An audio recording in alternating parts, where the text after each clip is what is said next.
मनुष्य एक चेतन प्राणी है जो अपने गुणों को प्रकाशित कर मनुष्य से देवत्व की संज्ञा प्राप्त कर लेता है। यह तभी होता है जब वह अपने व्यक्तित्व का चरम विकास कर लेता है। व्यक्तित्व का विकास अलौकिक गुणों को अपने में समाविष्ट करने पर होता है। ऐसे ही विकास का चरम प्रकाश मनुष्य को दैवत्व का गौरव प्रदान करता है। देवत्व के इस धरातल पर पहुंचकर मनुष्य साधारण नर से नारायण बन जाता है। सर्वसाधारण ऐसे ही लोगों के संबंध में देवता या नारायण की कल्पना करते हैं। तात्पर्य कहने का यह है कि व्यक्तित्व के निर्माण में मनुष्यत्व का उदय होता है और मनुष्यत्व के चरम विकास में देवत्व की उपलब्धि। जीवन एक ऐसा राजपथ है जिससे होकर सभी को चलना पड़ता है। पथ की तो एक सीमा होती है जहाँ पर पहुंचकर पथिक को अचानक रुक जाना पड़ता है। सीमाओं में बंधकर रह जाना और एक निर्दिष्ट स्थान से तक चलकर रुक जाना जीवन का उद्देश्य या आदर्श नहीं है।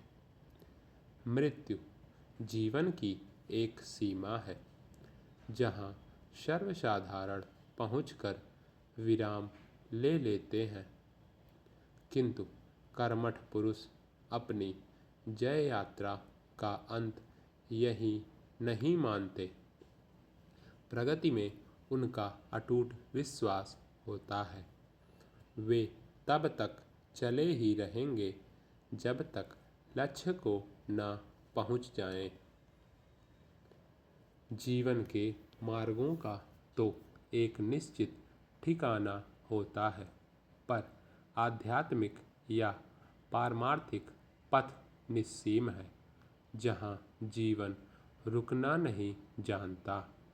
आत्मा के परमात्मा या परमार्थ में लय हो जाने पर ही इस यात्रा का अंत होता है। यहाँ से आगे बढ़ने की राह नहीं मिलती। भौतिक जीवन की एक सीमा है जो विनाश की सूचक है। अध्यात्म परमार्थ एक अनंत पथ है जिसमें प्रगति ही प्रगति है, आनंद ही आनंद। यहाँ मृत्यु नहीं होती। संसार के हर क्षेत्र में कार्य करने वाले व्यक्ति की यह प्रबल इच्छा रहती है कि वह निरंतर प्रगति के पथ पर अग्रसर होता रहे और उसके कार्य करने की क्षमता और शक्ति का विकास हो। यह तभी संभव है जब उसका शरीर स्वस्थ हो।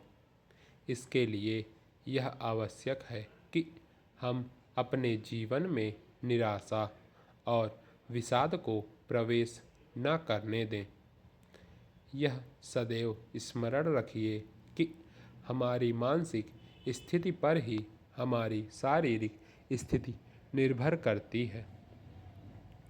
चिंता और निराशा हमारे प्राणघातक शत्रु हैं। इनका हमारे शरीर पर बड़ा बुरा असर पड़ता है, अतएव इन्हें पास नहीं फटकने देना चाहिए। मनुष्य स्वभावतः दुख नाम से ही घबराता है, लेकिन सत्य यह है कि दुख में ही मनुष्य के धैर्य की पहचान होती है।